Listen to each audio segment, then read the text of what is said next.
Hello, everyone, and welcome to the Blue Economy CRC webinar series for 2025. My name is Remo Kosu. I'm an associate professor at the University of Queensland and also a deputy program leader here at the CRC in the Environment and Ecosystems program. I'll be your facilitator today. So we have roughly, I think, 100 registrations. So I hope a few more people will join us. And it's great to actually have so many people at this time of the year to join us from across Australia, New Zealand, and maybe even overseas. So thanks for taking the time today. We're excited to share some important insights with respect to graded attributes with you. So firstly, before we begin, I'd like to acknowledge on behalf of the Blue Economy CRC, the traditional custodians of the lands and waters we are joining from today. And I pay my respects to the elders past and present. I'd also like to extend that respect to any Aboriginal and Torres Strait Islander people with us this afternoon. So maybe a quick overview of the Blue Economy CRC if you are not familiar with this organization. So the Blue Economy CRC was established in late 2019 to undertake industry-focused research and training to support the growth of the blue economy for Australia. So the main focus was for two emerging and transitioning ocean industries. The first one being offshore aquaculture and the second one, renewable energy production. As of now, the Blue Economy CRC brings together 43 partners from across Australia and the world. Our purpose is to perform world-class collaborative industry-focused research and training that underpins the growth of the blue economy. And I guess the emphasis on this webinar is really looking at the training.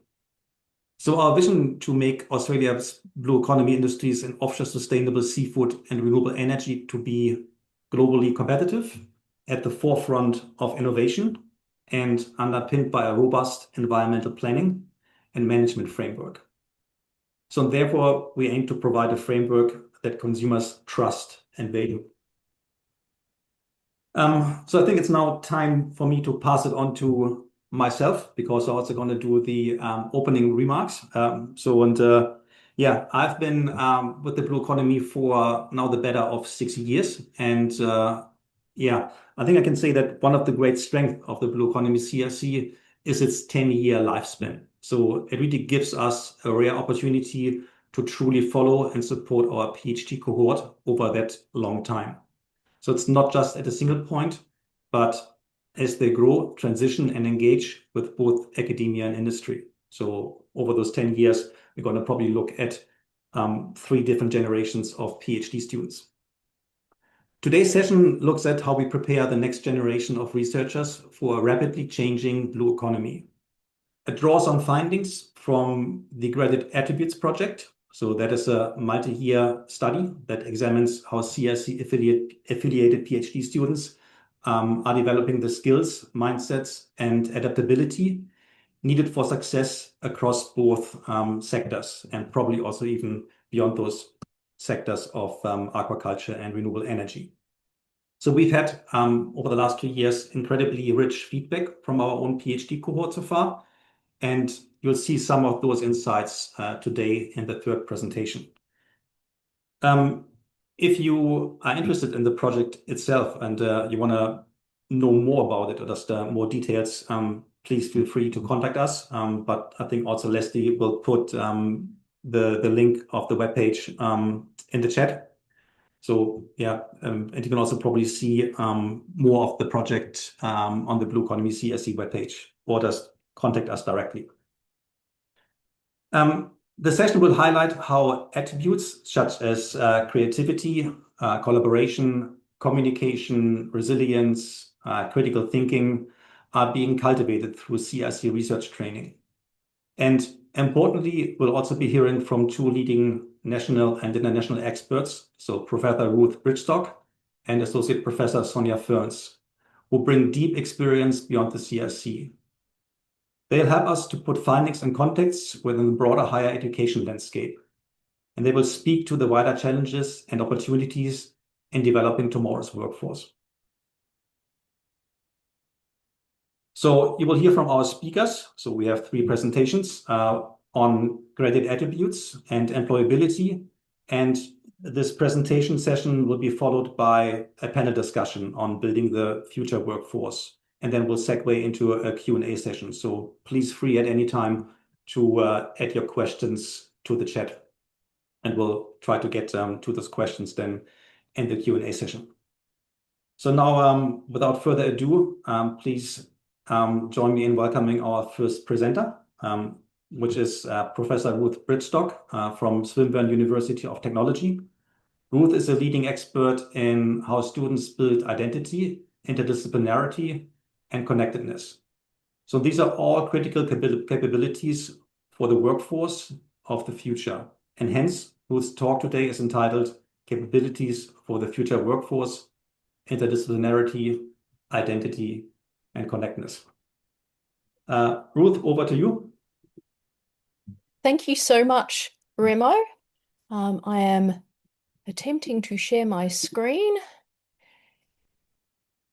And right, hopefully that worked. Hello, everybody. I'm really delighted to be speaking with you today all around graduate attributes for the future of work. And I'm hoping that in the next 12 minutes or so, I'm going to do a bit of affirmation around the CRC's existing practices. There's some really good work going on, as you'll hear in the third presentation today. I'm going to encourage you all to engage in some specific kinds of growth of capabilities, whether or not you're an academic researcher, a PhD candidate, or an industry partner, or somebody else who is keen on the CRC. And I'm also going to be slightly provocative. What I do as an academic, and I've been kicking around academia now for quite some time, actually, is I research education for the future.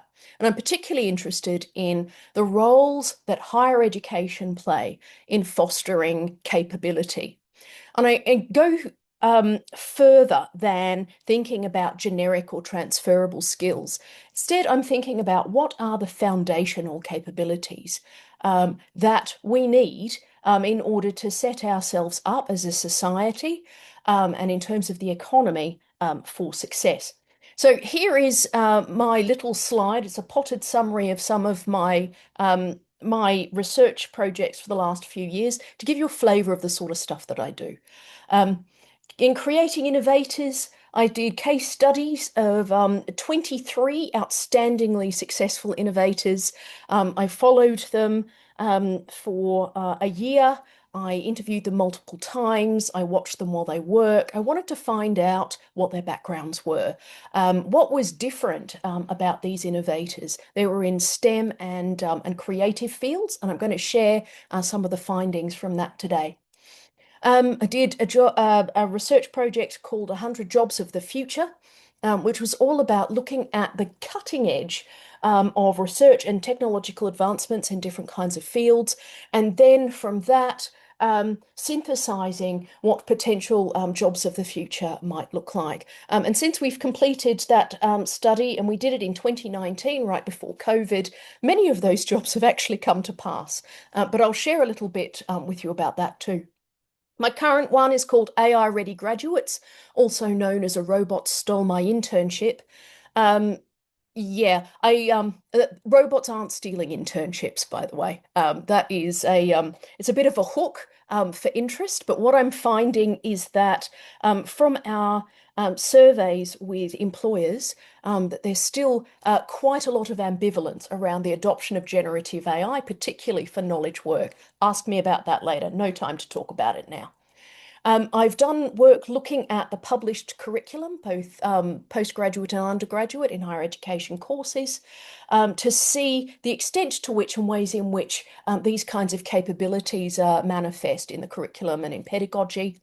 I've looked at learning strategies, and most recently, I've looked at whole of institution approaches to curriculum transformation, because I'm really keen to put my research findings and that of others into practice. We need to ensure that our higher education is as relevant and as future-proof as possible. So I'm going to share very briefly some of the high-level findings from a range of my studies. The first one of which is creating innovators. Now, as you recall, it was great. It was my second postdoc study. I had 3 in total. And this one was a Vice Chancellor's Research Fellowship where, as I say, I did case studies, in-depth case studies of outstandingly successful mid-career innovators. They'd won national awards, they'd received international recognition. There are a number of other criteria that made them clearly stand out among their peers. There were lots of things that these people had in common, but the one thing that I want to share with you specifically is about interdisciplinarity. And it started with multidisciplinary backgrounds and interests. It's quite an interesting thing. The innovators in my study demonstrated real disciplinary depth and knowledge, capability in their chosen fields. But they were also, they had quite diverse backgrounds in very dissimilar areas also. They had hobbies, they had interests, and quite often they had grown up with these hobbies and interests.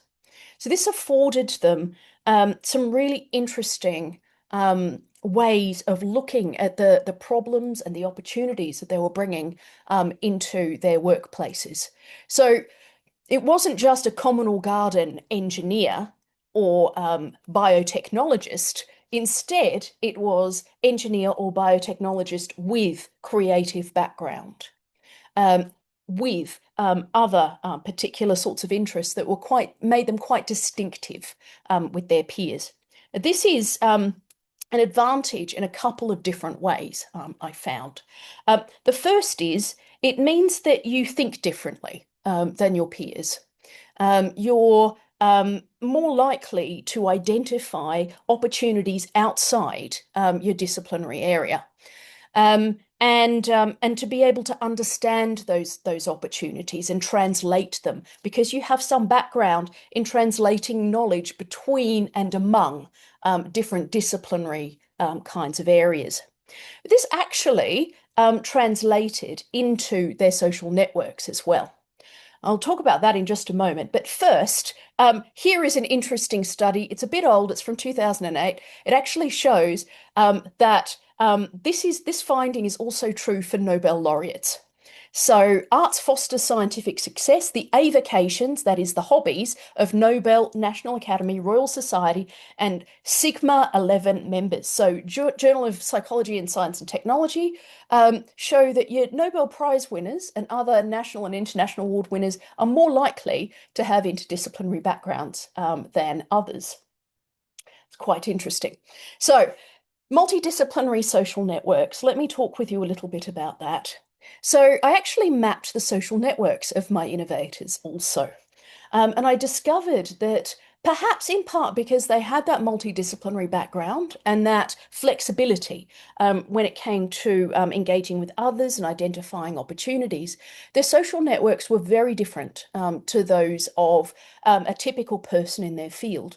They tended to be brokers, which means we tend to hang out with people who are similar to ourselves, have similar interests, similar beliefs. That's called homophily.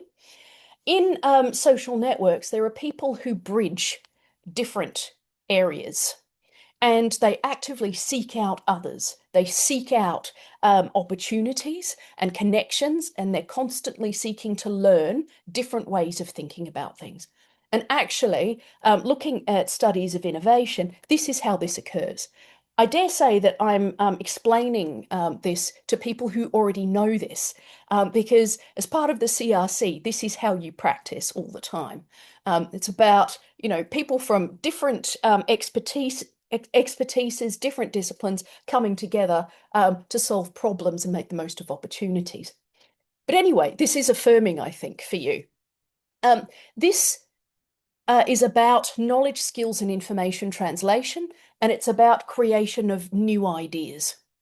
Then the innovators would take those new ideas and bring them back to their like-minded scientists or creatives in order to bring that idea to fruition. This was a really strong finding in my study. Interestingly, when I did the 100 Jobs of the Future study quite a few years later, and by the way, you can see which of the 100 jobs of the future you might be suited to by looking at that link, I found a very similar sort of thing. And I wasn't thinking about my Creating Innovators study at the time.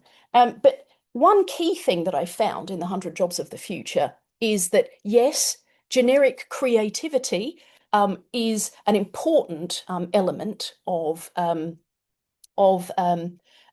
jobs of the future, but also creative industries disciplines, specifically designers, digital, marketers, content creators, and STEM were really prominent in different kinds of ways, and that 2/3 of those roles had strong interdisciplinary elements. So I'm not just talking about combining STEM with creative industries. I'm talking about within STEM and across STEM within creative industries as well. That's when it occurred to me that I'd missed something in my Creating Innovators study. Part of me is a little bit embarrassed about this because I was very proud of my postdoc, but I missed a really key finding. I was talking about interdisciplinarity and social networks, and I'd done all this work, but actually fundamental to all of this was an adaptable identity. So by this, I'm not talking about going wherever the currents may lead you, to use a CRC type metaphor, but rather a different kind of identity adaptability, which I'll talk about now very briefly. This is where I'm going to draw upon one finding of my current study, which is still in field. I haven't published it yet because by the time I publish it, it will be out of date. So I'm just sharing it in real time as we go. Still in field, talking to employers about their AI adoption and the changes in their organizational practices and recruitment. These are some of the things that are coming out in those surveys as being critical to success. But that's not what I want to talk about. None of that's going to be a surprise to you. This is a surprise. So my employer respondents have been reaching out to me via email, and they've been talking to me about, yeah, Ruth, you've missed the point. Don't tell the graduates to be scared about their futures because of AI. Don't say that the robots are coming for their jobs. Instead, affirm that they're going in the right direction. Tell them to double down on their humanity. This guy, James, actually made a video that I'm supposed to share with graduates to confirm that their direction is the right direction to go, that they should still keep connecting with other people, that they should keep learning and adapting, and that they need to pursue what matters and what they're good at. So what does learning, adapting, and what matters mean? And this is my last point in my presentation today. It is about identity. And after a famous careers theorist named James Savakis, I'm going to talk about identity in terms of two things. We always think about flexible identities and adaptable identities. It's about, being open to opportunities and flowing where things go, but it also needs to be grounded in purposefulness and meaning. And I'm not talking about changing the world here. I'm talking about what's meaningful for you, what's grounded in your values, and then winding a path that will allow you to make the most of opportunities as they come up. Opportunities as they come up are grounded in experiences and social connections. And this is why I'm a big fan of work-integrated learning, authentic experiences while you're at university, and building those professional connections, because that is where those opportunities arise, that you can recognize, that you can then take action from. So this is my potted summary of flexible identity development. And it's something I think that possibly we will all recognize as being something that we do. We just don't talk about it very much. And people who are very good at this do very, very well in their careers because they're able to balance purposefulness and that adaptability and that opportunity generation in order to make the most of what's happening in their careers. Finally, I'm going to leave you with a term that you may not have heard before. This is coddywomple. Yes, it's a real word. And it is my metaphor for all of us today. It's to travel in a purposeful manner towards a vague destination. So my argument is, if we know who we are, what's important to us, we're open to opportunities, we have a good sense of what we're good at, and we keep on connecting with new ideas, this is a recipe for career success in whichever field you're in. And this is something that my outstandingly successful innovators had aplenty. Thank you, everybody. That's the end of my speech. Thank you so much, Ruth, for that insightful presentation and for setting such a strong foundation for today's discussion. So I'm pretty sure there will be lots of questions, maybe now and also later in the Q&A session. But yeah, so your work and the insights you just presented, they really help to frame the broader landscape, right, of graduate capability development. I think we do have time for one or two questions. If people want to put something in the chat, feel free to do so. We can just throw it right back at Ruth. And if not, I'm also happy to move on. Just giving the people maybe a few seconds.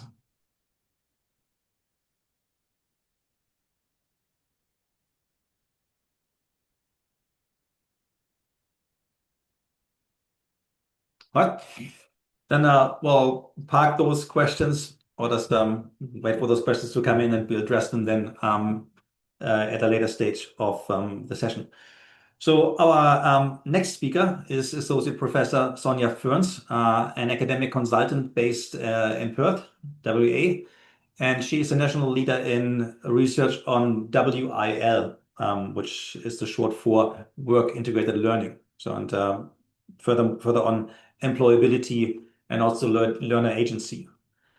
Sonia has an extensive track record working with universities and industry to build creative, resilient, and future-ready graduates. So also a very good fit for, I think, today's topic. And the CRC is a cooperative research center between industry and research organizations.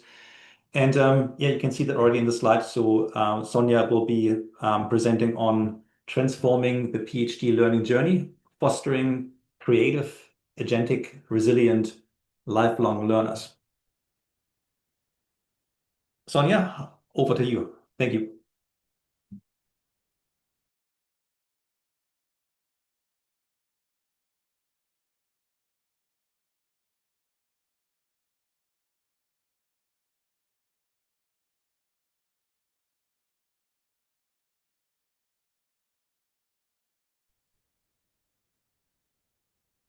I'm not sure if you're seeing the right slides at the moment.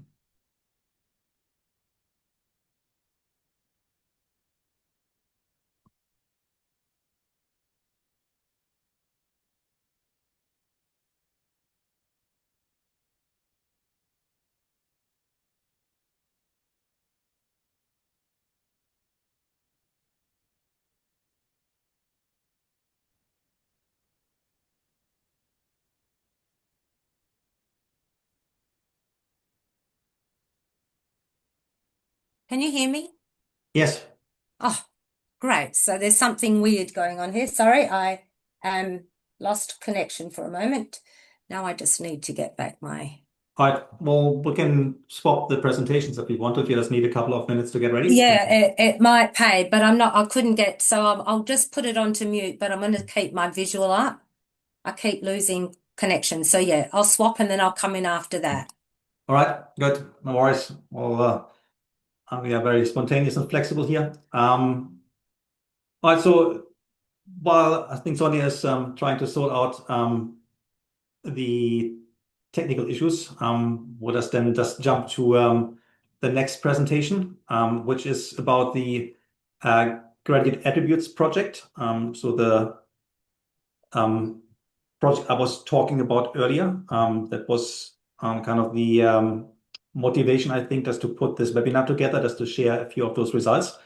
So, and while we just heard about interdisciplinarity and connectedness in the bigger picture, so we would like to share now a bit of information and insight we gained from serving the Blue Economy CRC PhD cohort. So, and the presenters of this study are Glenys Oberg and Melanie Fleming, so two researchers and academics from the University of Queensland. So, and they have been leading the gradient attributes project on the ground. So they'll take us through some key findings from the study and share what our PhD cohort is telling us about their development, identity, and career readiness. So I think the talk, as you can see, is entitled Empowering Industry-Ready Researchers. So Glenys and Melanie, thanks for jumping in and taking the second slot. Over to you. Thanks, Remo.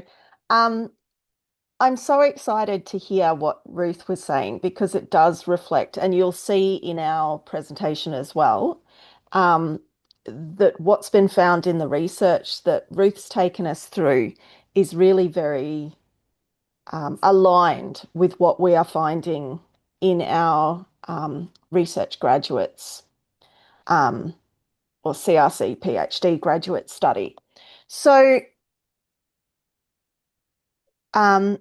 just a little bit about me before we go on. My name's Glenys. I work at UQ. I am actually brand new this year to the CRC.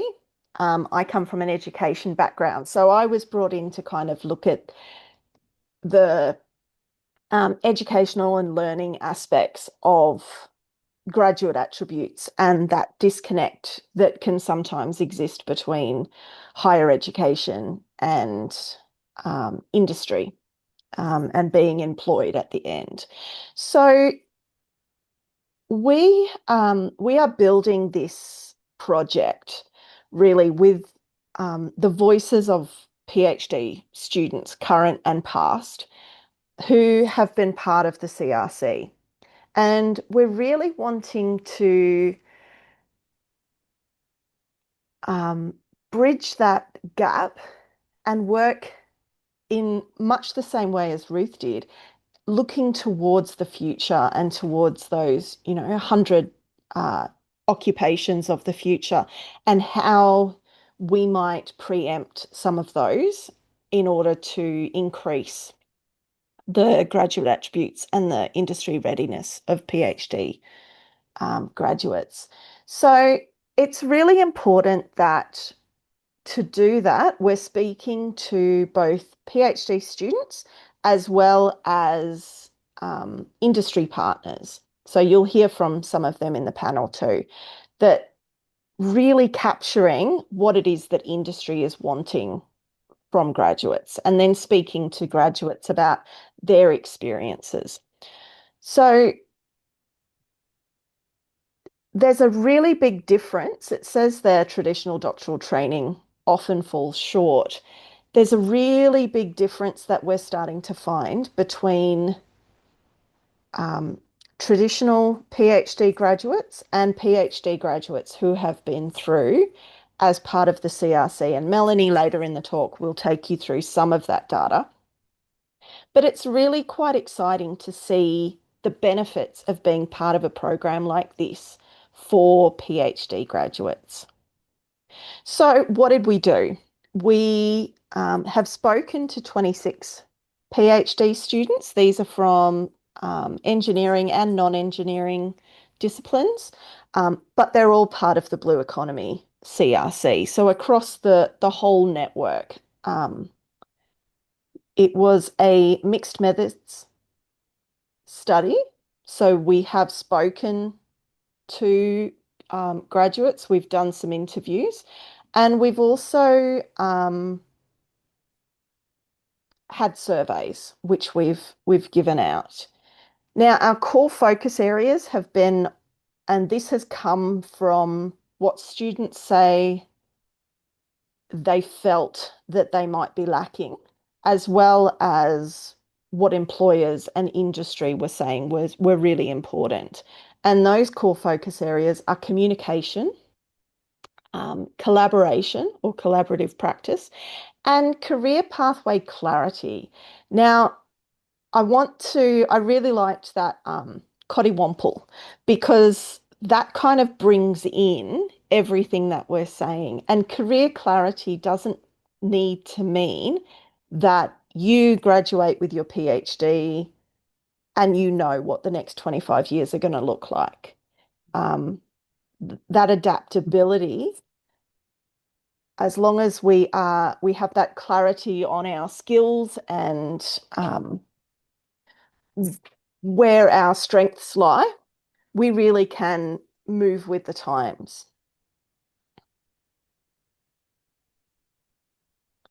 All right, so what did we ask our students? We asked them about their experience. So what was it like being part of a CRC? How did it shape your research journey?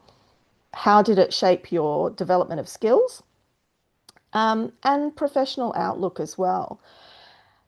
We took some measures of graduate attribute confidence, and this was qualitative and quantitative. So we measured their confidence at different time periods throughout their doctoral journey as part of the CRC with a survey, but also we captured those with more qualitative, long form questions.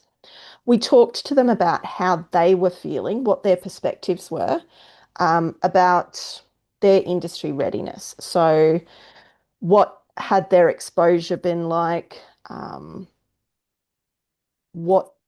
Did they have any cross-sector collaboration? What were their views around that? Things like that. So we did try and be quite respectful of students' time, whilst also gathering quite a comprehensive. So those of you who've been part of the CRC for a while will probably remember us sticking our hands up at various participation workshops to get people to come and have a word with us.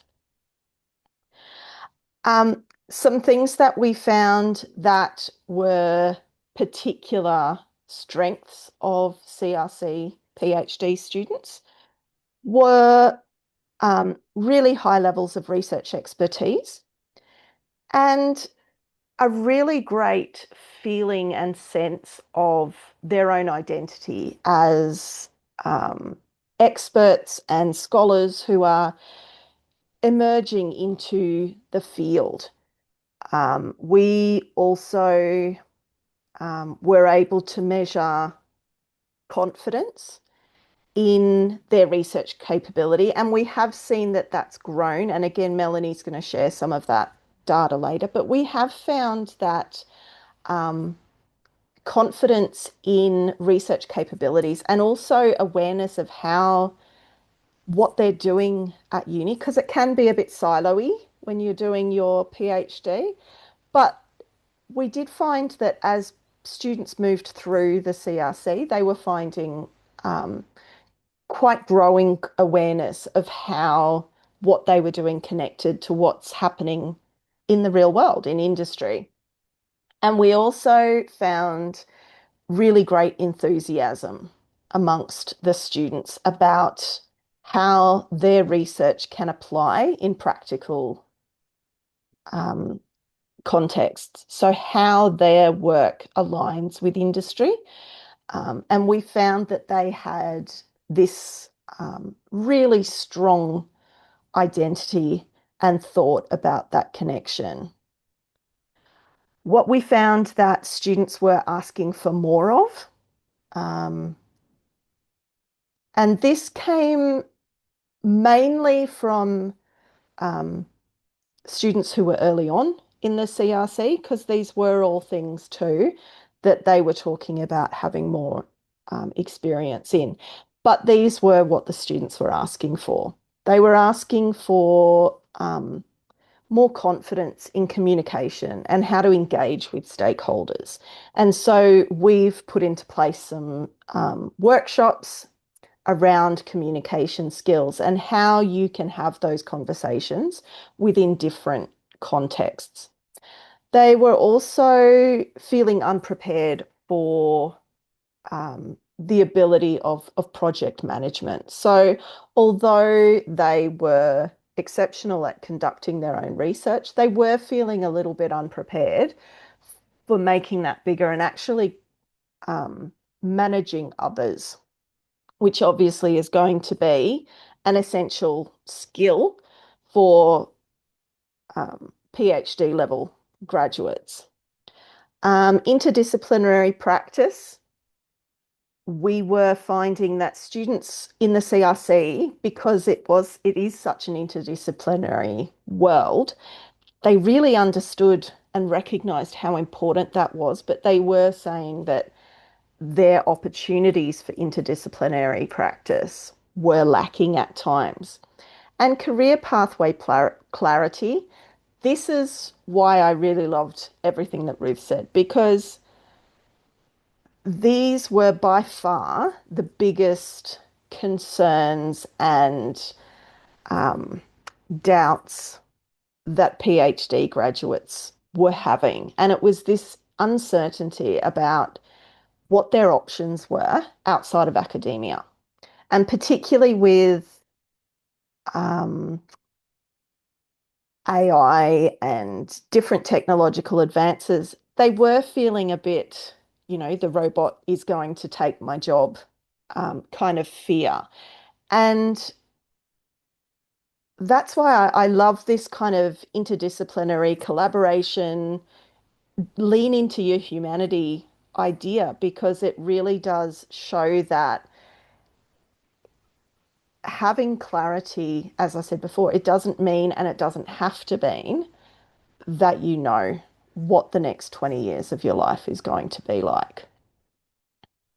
So I'm not going to read all of this, but one of the quotes that was really important when we sat down and worked out these themes was a student who said, "I wish there were more opportunities to work with students from different disciplines." So they would find each other in the participant workshops and things like that.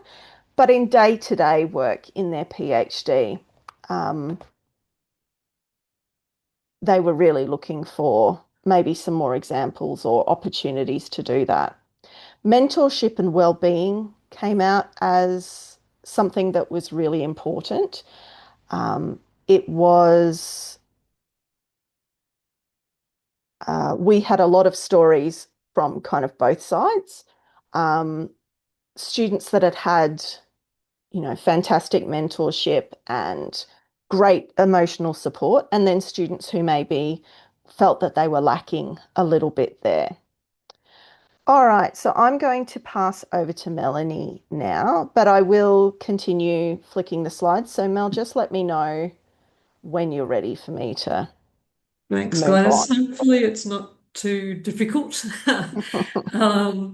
All right, so my name is Melanie Fleming. I'm a Senior Principal Educational Researcher at the University of Queensland, and I work in the Engineering, Architecture and Information Technology faculty, and I've worked with Remo on a few projects, and this one's really interesting and fits with a lot of my background in teaching and learning, educational research in general, and my background in psychology. So in terms of career pathways, what we can see from our findings is that students are valuing, I guess, and confirming that they want early, ongoing and meaningful collaborations with industry. They don't just want it at the end. They want to see that hands-on or that engagement and interaction very early on. For some students, their career pathways are unclear, and that's a bit of a challenge for them that they're struggling to adapt to. I think that will be very much dependent on the student and the topic and their prior industry experiences. And what they're asking us for in terms of resource needs are, I guess, more career development, more understanding of, I guess, career networking opportunities or industry networking opportunities, and some of that career management guidance and how to put that into practice. So even if their destination in terms of their final career is uncertain, they have the skills to get there. If we could move on to the graduate attribute data, it's actually really amazing and really heartening to see that by and large there is a premium for the CRC participants, for the CRC PhD students and graduates, that they self-perceive they have higher levels of skills in research expertise, technical skills, communication, collaboration, career confidence, and industry readiness.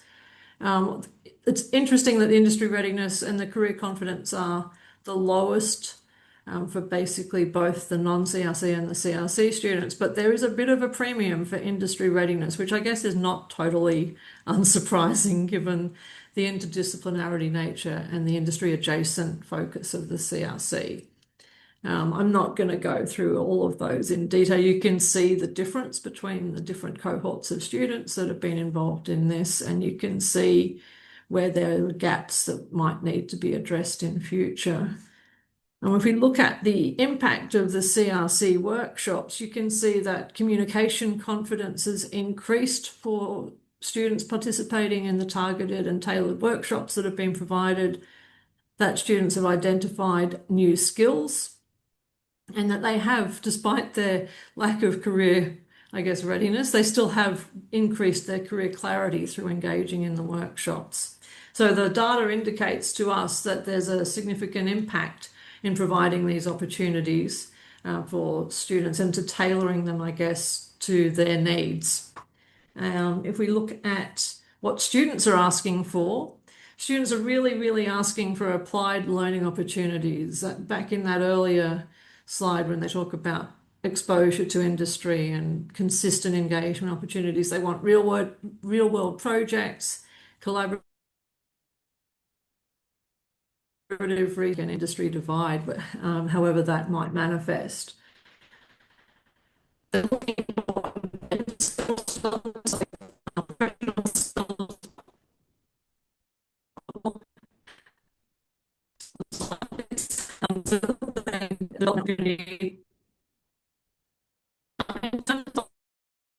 university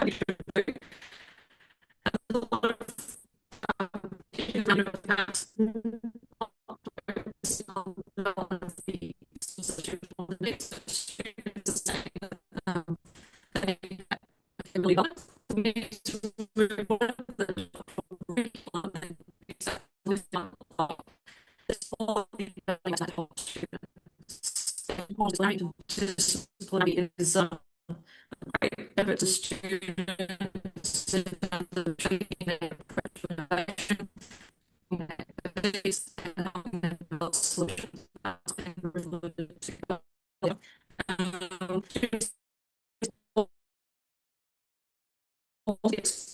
through challenging and constantly changing space. In terms of what industry values, that's the next one. Industry values, that industry tends to assume that students have a highly developed set of technical skills. What they're particularly looking for are skills that value add, for example, communicative skills, adapting to and working with many clients, customers, and different people within the organisation. The ability to work in teams is also highly valued, as is that ability to bring that interdisciplinary background to the workplace. Some of the key takeaways that we have from this work. So there are some strategic gaps that we could use to improve outcomes for CRC students, but for all students. There could be a greater focus on and support for training in terms of communication, collaboration, industry alignment with research, and cross-sectoral leadership. Contribution to today's development of an evidence-based roadmap of what works in terms of supporting doctoral candidates throughout their studies, helping them to develop and identify their unique graduate attributes and employability skills to make that transition to employment. And such an approach could be adapted and used in other research institutes and cooperative research centres, as well as in more traditional PhD programs across a range of institutions. In terms of contacting us, I believe that Leslie has already shared the contact details earlier in the session, but I suspect your best place to contact us would be through the Blue Economy. Yeah. I know it froze a little bit. I'm hoping some people got it. So yes, contact us through the Blue Economy page that Leslie shared earlier, or through Remo. I hope some of you got to hear what I said, but yes, I will finish now anyway, and we can move on. Yeah, thanks a lot, Melanie. There were a few, I think, audio issues, but I think for the majority of the talk, it was still audible. I'm having an echo here myself now. I think we all made you just witnesses of Murphy's Law. So you do a dry run, everything works. And I was thinking, what could possibly go wrong? And so we are dealing with some technical issues or glitches, but let's hope that's been sorted now. I see Sonia's presentation is up. And also maybe for the people wanting to put questions in the chat, I think Leslie posted a comment. Please use the Q&A button at the bottom of your screen for putting any questions to the speakers and maybe also the panelists. But yeah, okay, without further ado, Sonia, fingers crossed that everything is working now. Over to you and your talk about transforming the PhD learning journey. Thank you. Thank you, Remo. Can you hear me clearly, firstly? Yes. Great. Hi, everybody. As it turns out, I think it's very fitting that I am third presenter, because a lot of what I'm going to talk about speaks to both prior presentations. While I do have a research background, I'm actually focusing on my role as an educator in higher education. And I think the story I'm going to tell you is addresses very nicely that interdisciplinarity, that identity, and that connectedness that we need our students to acquire and be able to develop across the life of their degrees. And also, I think the educational institutions have got a role to play. We shouldn't leave all of that development to our industry partners. Rather, we should work together to do that. So that's where the position I'm coming from as a passionate educator who's worked with these students for a long time. So I think it's imperative that we adopt a proactive approach to fostering learners who are adaptable, innovative, and prepared to navigate the complexities of the modern workforce. And that's not only the industry's role, it's also our role as an educational institution. And this is particularly relevant for our PhD students who are capable of complex problem solving. Now, this slide demonstrates the complexity of knowledge and skills that a PhD student should acquire through their studies. And note that it's not just research expertise. PhD studies are traditionally disciplinary focused and solitary experiences, and the two previous presentations highlighted that indeed that's not what PhD students need nor want. And these do not prepare students for the world of work. And this has been supported by multiple researchers over recent years. It's imperative that we broaden PhD education for the benefit of students and all other stakeholders. We don't want students to approach an internship opportunity as a tick box activity. We want the educational approach that prompts our students to proactively gain optimal benefits from an internship or something similar. So my first priority as an educator is to motivate and engage, sorry, just making sure the slide had moved, and engage with students, connect with them. The connection is about a comfortable relationship with no power differential.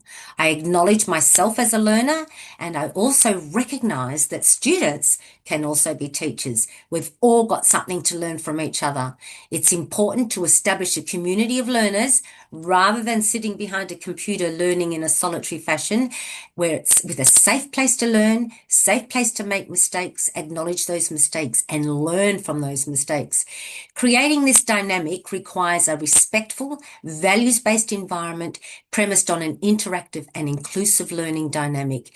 This also sets the scene for connectedness and benefiting from those connections. So these domains for impact are not discrete, but are interconnected approaches that are embedded in disciplinary knowledge and high-level intellectual development. Ideally, these domains should be woven throughout a PhD candidacy, not just one-off events.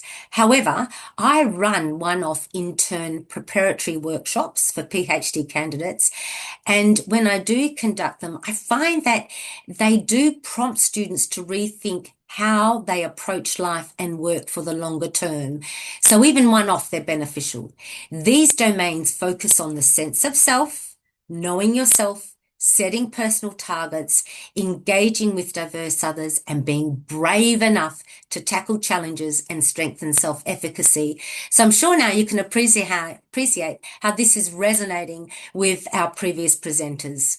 These are important outcomes emerging from these domains for impact, and relate very much to Ruth's presentation. The domains are shaped into learning experiences that not only enhance employability, but shape the whole person to build resilience, improve well-being, facilitate autonomy and self-regulation, and encourage ownership around career development, so students feel empowered. Now, personalised is not a difficult thing to do. It's actually about personalised learning experiences is an approach where each learner will shape and contextualise according to their personal disposition. Control is shared with students, and it allows students to pursue their personal interests and make individual choices. The intense collaborative environment, and note when you've got PhD students, it is usually interdisciplinary because we have every discipline in the room. So that intense environment also enables students to capitalise on the knowledge, skills and interests of others, thereby broadening their own repertoire of skills and knowledge through sharing with others. Learning experiences are broad and inclusive with a focus on partnerships and co-design. Now, I have designed a self-assessment that students do before the workshop, so they've got a sense of where their strengths are, or a self-perceived idea of where their strengths are and where their gaps are. I've created this drawing on the Australian Qualifications Framework and the Vitae Researcher Development Framework. So aside from research skills, this framework emphasises taking ownership of your career development, collaboration, adaptability, reflexivity, motivation, responsibility, network, and coaching and mentoring. So students use the self-assessment to share strategies that they've thought of for addressing areas that need improvement and setting goals. So this is a personalised activity that enables personalised feedback. The intent is that the self-assessment becomes a lifelong tool that supports students in goal setting, relevant to their own needs as they progressively develop skills through experience and proactive engagement. So you need deliberate strategies too, including the self-assessment and others such as reflection, strengthening partnerships, collaborative feedback and shared decision-making. And it's important that students feel valued and a sense of belonging. All of those characteristics develop a more agentic students. So as students build agency and feel empowered, their identity takes shape and their capacity to reflect strengthens. Students become aware of the sense of self, as in self-efficacy, self-esteem, self-confidence, all fundamental to employability and career development. During the workshop, strategies for strengthening these aspects are discussed and shared via a digital platform as an ongoing resource for students. Strategies such as taking on more challenges, stepping out of my comfort zone, improving and building and broadening networks are highlighted and Students talk about how they can actually make these happen. I find that students have rarely explored these concepts in relation to self before. I also rely heavily on peer feedback. Now, peer feedback develops skills including leadership, confidence, empathy, and teamwork. Students are actively engaged in the process through critiquing others' work, and because of that, they're able to assess their own capabilities with greater accuracy. It also promotes reflection and aids sense-making. Peer feedback enables immediate, agile, and targeted feedback. It has cognitive and metacognitive benefits for students and supports a sense of belonging and personal motivation and responsibility. Learning how to provide and accept criticism, justify positions and decisions that have been made, or reject suggestions are all social and assertive skills. For students to provide feedback, they need to recognize the purpose of providing feedback, craft and deliver a suitable feedback message, use evaluative judgment, and manage the socio-emotional environment. These are all highly complex skills. So the process of peer feedback is indeed powerful. So planned opportunities for students to think about their professional and personal aspirations and share and discuss them contributes effectively to identity development. So such activities that I would do was their iterative goal setting drawn from their self-assessment and peer feedback and networking, exploring their own values, biases and assumptions, and sharing those and understanding why they have those certain personal dispositions. Working collaboratively, they develop a personal brand that of course shifts and morphs over time, and they communicate that brand with peer feedback and employing appropriate communication strategies.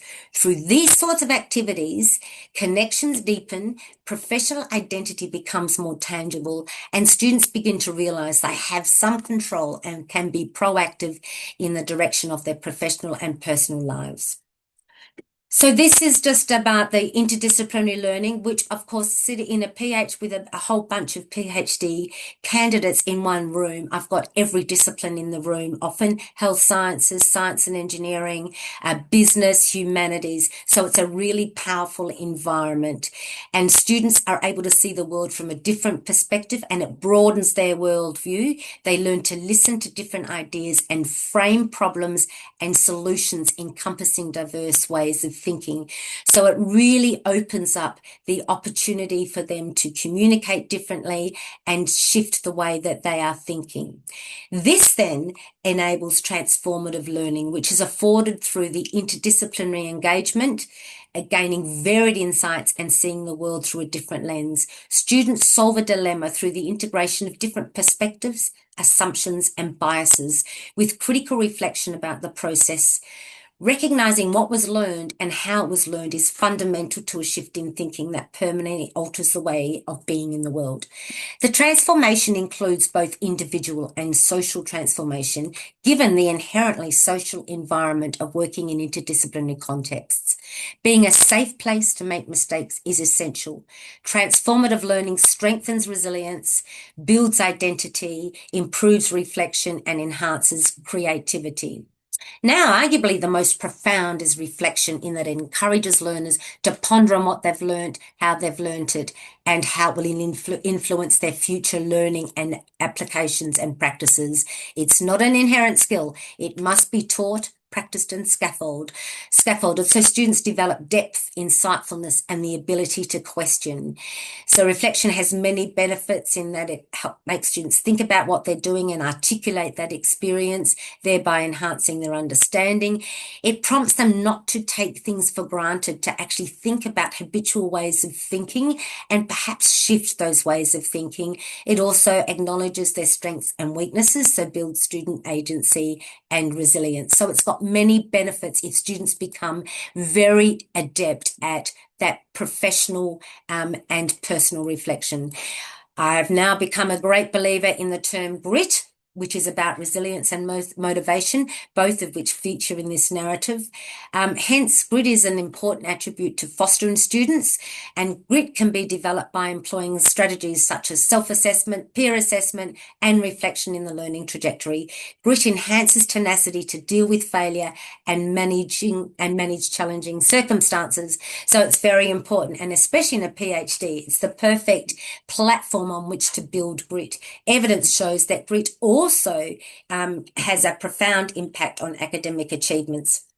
So just moving to the end now, the attributes of students acquire over time encourage students to actively craft careers and manage the many transitions they will encounter throughout their working life and the fluidity of career management, not just job focused.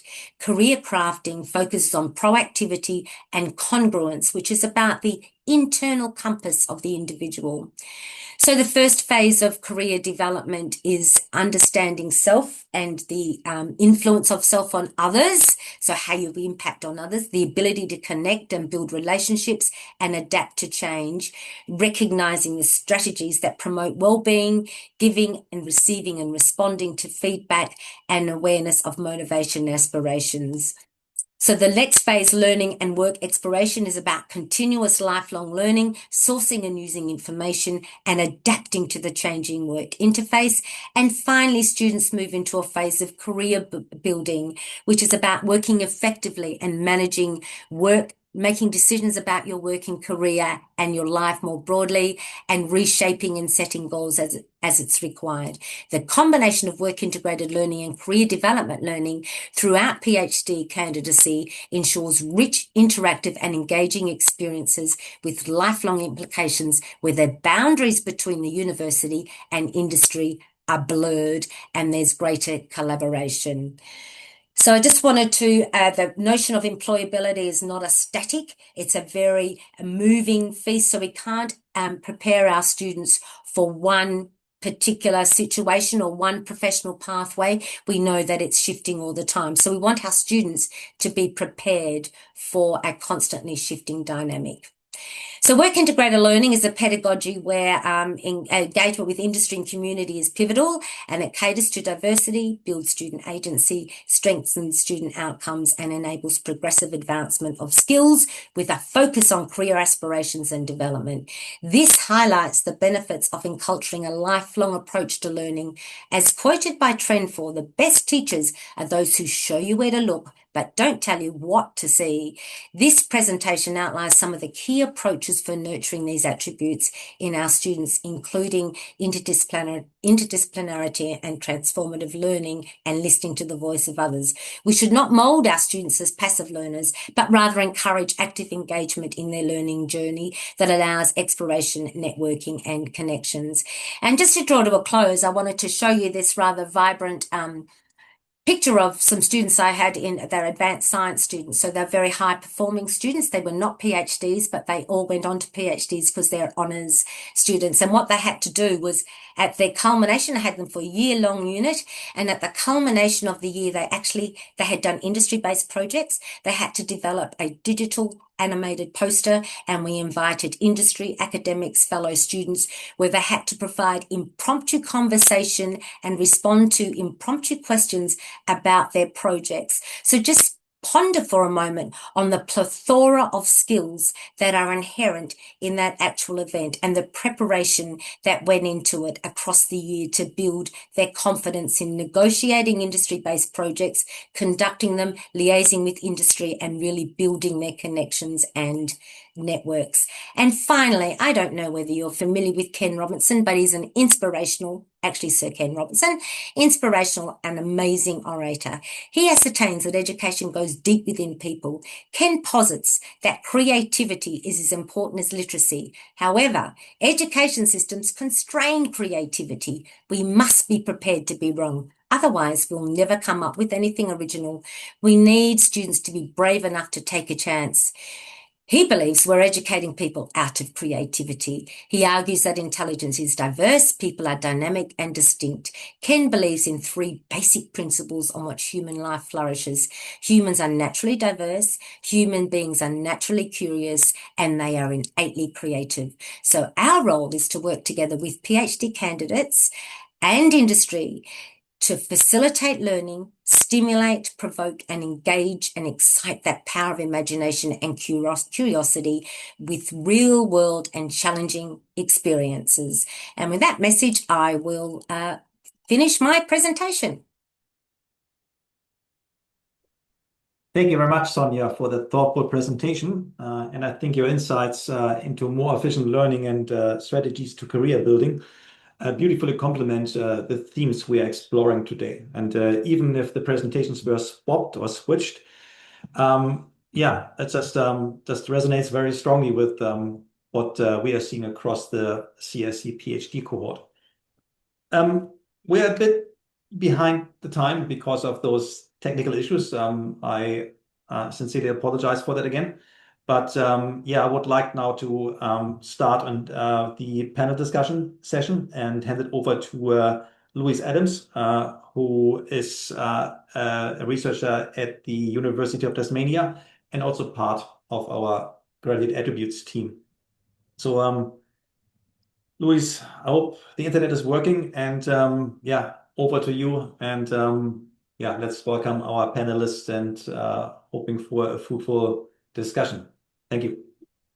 Great. Thank you, Remo, and thank you to all the speakers. I'd echo that it really reinforces the message that we've received from PhD graduates through this project, and highlight some of the key opportunities to get that transition through to the workplace that we're all seeking, both as employers and as educators. So to flesh out some of these ideas, we'd like to welcome 2 extra panelists who are joining us for this discussion. So we're joined by Sean Riley, who is Head of Environment at Tassal. Thanks, Sean, for jumping in. Sean's long been a champion for education at all levels and has worked very closely with us and represents both a key employer but also beneficiary to the skills development and graduates and technologies in development through the Blue Economy CRC. So thank you for joining us. And we're also joined by Tish Prescott, who's very kindly jumping in online with us from New Zealand. So Tish is a very recent PhD graduate who's come through the Blue Economy CRC and who's recently made that transition through to employment and is now working in a research position with Cawthron Institute. So thank you both for joining along with our panellists and presenters from the session so far. And we might start in the interest of time, perhaps Tish, just to jump to you and I guess in reflection you've had your recent journey. What as a PhD graduate, what do you think universities can do to help improve the student experience through your studies? And then we'll broaden out to other panelists after hearing your thoughts. Yeah, I think one area that universities could potentially improve on is trying to facilitate more networking events that aren't directly through that academic focus pathway, so more with industry or NGOs or other government agencies that aren't quite obvious for students, especially because not all PhD students want to continue on in academia. And I think some of those other career pathways aren't as obvious for them. So I think being able to facilitate those connections and being able to support placements within their organizations would be really valuable. That's something that I was able to do during my PhD. So I was based as an off-campus student at the Cawthron Institute, and we work quite closely with the New Zealand aquaculture industry here. And so I was able to get a lot of exposure to the industry outside of my direct PhD research, which has been really good, and continuing on to work with many of the industries here in future projects and whatnot. So, yeah. Perhaps I'll thanks, Tish, and opening up to other panelists. Are there any other thoughts to the role of university in broadening those networking opportunities? Want me to say something, Louise? Yeah, go for it, Sean. Yeah, okay. I think Tisha's really right. I think those networking opportunities are really important. And I know that, for instance, at the recent Blue Economy Participants Workshop earlier on the year, I attended the PhD workshop the day before the participants workshop.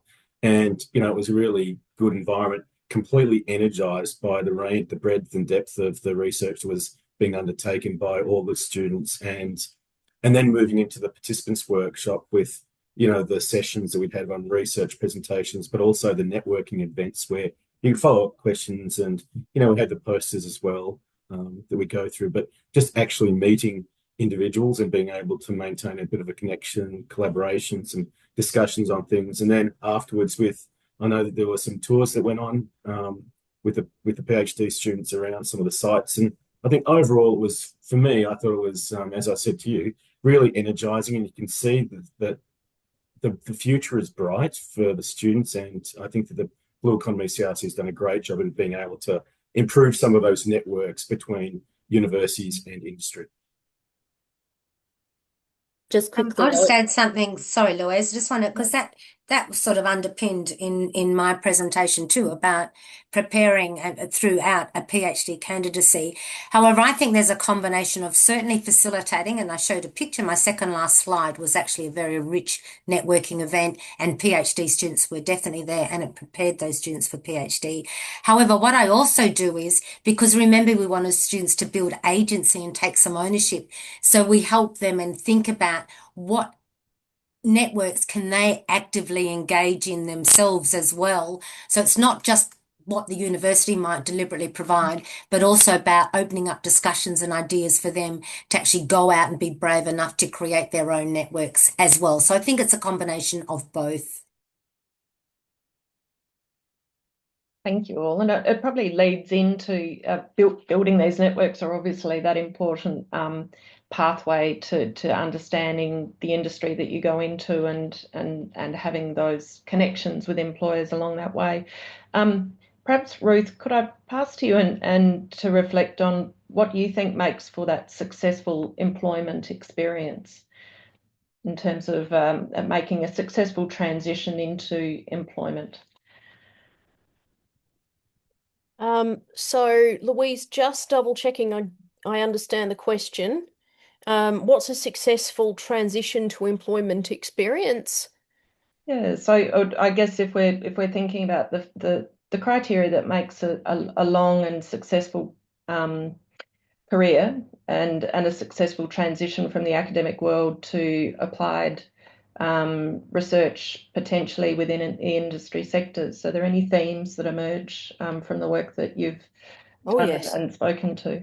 Oh, yes. Oh, this is a good question. Yes, love it. Okay. So riffing a little bit first on the previous piece about networking. Social capital is enormously important. So I'm talking here, it's about the weak ties and those ties that you develop during the networking events or through a professional development session or through reaching out on LinkedIn. Often this is where jobs, collaborative opportunities can come up. It's somebody who knows somebody. Is often Mark Renovita in the 70s actually talked about the strength of weak ties. This is where a lot of opportunities come from, because it's our strong ties, our mentors, our colleagues, our collaborators who support us day to day. We know them really well, but it's those ones that you don't quite know so well where the opportunities are. So the first thing that I would suggest in a good transition out kind of experience is make sure that you've got a good balance of the strong ties and the weak ties. So I'm talking here not just your academic supervisor and your industry supervisor as your strong ties, but maybe also an industry mentor or two. And it's a-okay to reach out to somebody that you might have met at an industry event or through an industry experience and say, would you be prepared to mentor me? And these are the sorts of questions I'd like to explore with you. Quite often I find, and maybe the industry partners here can comment on this too, that they're very flattered to be asked. And there's something very important, I think, as you get to a certain stage in your career, and my grey hair is showing, you want to give back, So that's an important thing. Then I think it's about creating opportunities. Doing the kind of reflective work and the capability development work that Sonia's talking about. Ideally, you'd be doing this from the beginning of your candidature, if not before. But also, really doubling down on that reflection around, okay, who am I? What do I want to contribute in my career? And what do the opportunities that I know about out there, what do they look like, and how can I explore those further? And it's through that exploration that those opportunities will arise. In the meantime, do side gigs. Bit of a side hustle, little bit of this, little bit that might not be quite what you want, but it's all a bridge to building that social capital, those experiences, and you will end up in that trajectory, which is where you want to go. As I said, I had 3 postdocs before I ended up with a trajectory, and I learned a lot through all of them, and I acquired all of them through social capital. So sharing for whatever that's worth. Thank you. There's a few questions coming in on the chat, but Sean, did you want to reflect on? Oh, we've got you on mute at the moment. Sorry. Yeah, sorry, I just wanted to add to that because I really love to sort of bring together some of those thoughts that we've had in the various presentations. For me, I think the mentoring is really important. I think that there's something that we could potentially strengthen. I know that we've got some, we've had some really good discussions about this, Louise, and really keen to be part of structured mentoring program, through the Blue Economy CRC and adding to what's already being done. I think the capability development as well is a really important part of that, and developing the skills and capabilities needed for the modern world, the modern age. And with aquaculture, where I work, it's it's a sophisticated modern industry nowadays. And I think that having that clarity around your career pathways, for instance, with Tasdale, we were acquired by Cook Aquaculture in Queensland from Canada, and the company has locations and farms in the Americas and Europe, and so I think that the ability for people that wanted to work with Tasdale, for instance, there is that ability to grow from a global mobility perspective. Hugely exciting time for graduates, and I think that flexibility and adaptability is reinforced when you look at the range of career pathways out there, as you say. I might jump to the chat just quickly. There's a panel, a discussion question that's come through for the panel. When preparing graduates for industry, where does the responsibility lie? And I guess understanding that difference between CRCs in the delivery of research and universities with core business around education and industry needs for skilled employees. How would the panel allocate that responsibility across the different groups? So, could I begin, Louise? Is that all right? Thank you. So, that's a very interesting question, because ultimately I see that we've all got to work in partnership, and it's not just us and industry, it's actually us, industry and students. So I kind of am a bit, the divide shouldn't exist, but in reality it does. That would be my first comment. And my PhD was actually about partnerships. So when you're bored one day, I invite you to read 100,000 words about partnerships. However, so but that's taken us a long while to get there, but we're getting better, because CRC, this is a great example of where we're going, and there's more of it. So I'm not saying none exists. However, ultimately, that student is enrolled at a university, doing a PhD at a university. So ultimately, making the judgment about student proficiency, the quality of their studies, etc., etc., etc., lies with the university. So I see them as important in nurturing those partnerships with industry to ensure that the education and the outcomes for our students are as optimal as they can be. Then on the other side of the coin, industry and government do have a responsibility as well, because it's actually about our economic productivity, our sustainability going forward, all of those things which we all have got a role to play. So I'm sorry I haven't got a definitive answer for you, but my answer is we all need to work together, and with not so clearly defined roles, because they merge and mold as the dynamic evolves. Well put, Sonia. I totally agree with you. So my follow-up question to that, oh no, I think Sonia might have had an internet problem again. Oh, drat. Well, at least she heard me. So my question is, given that it is a shared responsibility, and to be honest, it won't work if you've only got students taking responsibility for their career development, or the university is tasked with imbuing students with all of these skills. We've seen this doesn't work with undergraduates. So it's got to be a tripartite relationship. Who has the responsibility for brokering that tripartite relationship and ensuring that it's a valuable win-win-win for all? That is a key question that I've been grappling with at Swinburne, where we've been putting will everywhere. And we discovered that we don't actually have people with the right skill sets at Swinburne to be able to negotiate. There's a bit of education, there's a bit of industry, there's relationship brokering, there's legal aspects. It can actually get quite complex. So that's my question for the panel.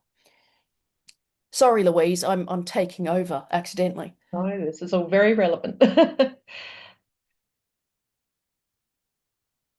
And I would echo those same concerns, I think, and the opportunities are there through the university sector, and we certainly have very large work integrated learning programs. So I recognise and understand those challenges. Remo, do you have any thoughts to the role of work integrated learning and the applications? Well, again, I think that's most of the things have already been said. So I think it's just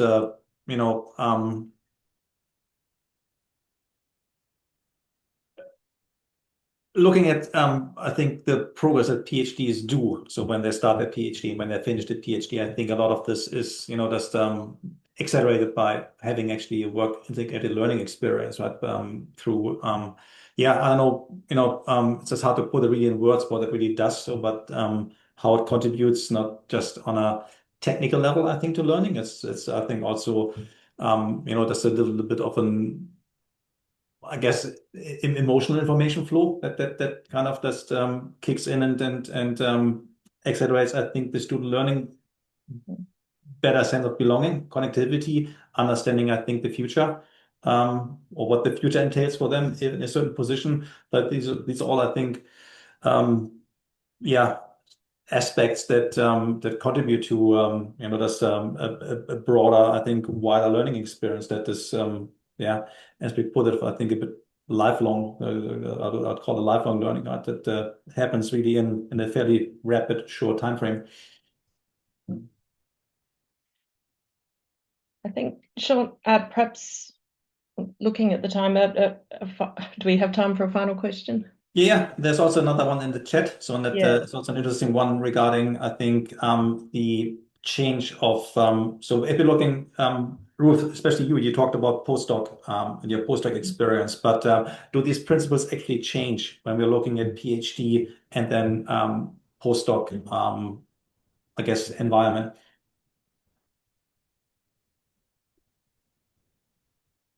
I'm now thinking about this in terms of my own personal experience. I'm used to hiding behind Ruth as researcher or educational leader. In terms of my own experience,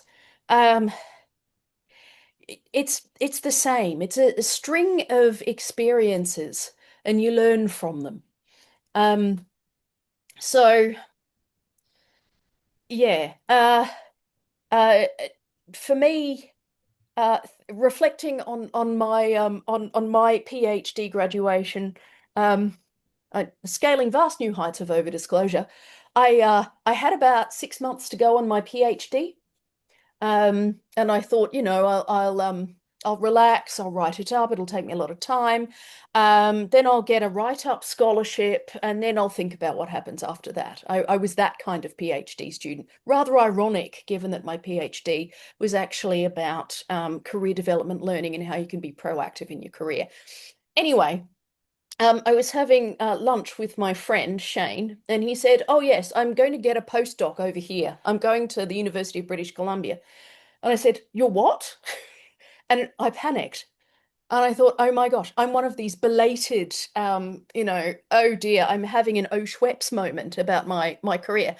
And so I panicked, and I looked on academia.ac.uk and found my first postdoc that afternoon. And applied for it and somehow got it, I don't know how, and then had to write up my PhD in 2 months rather than the 6 months I'd allocated myself. So that was not a good self-management experience. That said, I learned a lot from it. I ended up in the UK, where I did my first postdoc. I made a lot of new relationships. I discovered what I don't want in my career in many respects, and then decided I was going to be a lot more considered with the next thing, and applied back in Australia for a vice chancellor's VC's research fellowship, which I then got, and that allowed me to get onto the ARC track, and that's what I really wanted to do. I've always wanted to work in higher education, and so it's just where in higher education, because I want to reform higher education, you see. So that's my journey. But I think, I mean, if we ask the other PhD people in the space, did you know exactly what you wanted to be and to do? And how did you figure it out? I think we'd have similar kind of experiences, perhaps. I don't think anybody has it planned out. What about you, Louise? Well, we have Tish here on the panel who's just made this jump to a postdoc. Let's ask her. And I guess, yeah, how valuable was this to that transition? I mean, I think I made my intentions quite clear early on to my supervisory team and industry partners that I wanted to continue on doing research and applied research. But I was definitely thrown in the deep end in terms of, writing a proposal and going forward with that. It was something that was quite daunting, and I just put myself in the situation, even though I had major imposter syndrome, and it worked out for the best. So I think it is sometimes just, yeah. Well, I think you're a shining example of the success of the Blue Economy PhD program and the benefits of having these networking events and building connections through your PhD. So thank you very much for joining and for your reflections. Sean, did you have any final points that you would like to bring? Well, only that we were talking earlier about the responsibility between industry and universities. And look, it is everyone's responsibility. But I think that one of the things that I've noticed is the structure of the Blue Economy CRC with the different program leaders, that they can actually sort of help broker some of those relationships and programs, and particularly, research programs that are really well tailored to industry's needs as well. So I think, that structure with the Blue Economy has really helped facilitate better relationships between, industry and the universities and the students themselves as well. We had another interesting question that's somehow disappeared from the chat, but Ruth, you nominated yourself to answer that question. Could you maybe also repeat the question first? Yes, I think this is Ray, and I was going to type a response from Ray. to Ray. Forgive me, I seem to be technologically illiterate when it comes to this Zoom chat. So, is there a process where students are encouraged to define their true value proposition to industry and not to just assume that the degree or project will be enough? I think this is a really good question. And I think historically, like, back in the day, when my dad did his PhD, it was just assumed that the PhD was enough. There weren't enough PhD graduates out there for there to be much competition. And there was also, a fairly narrow career path once you had a PhD.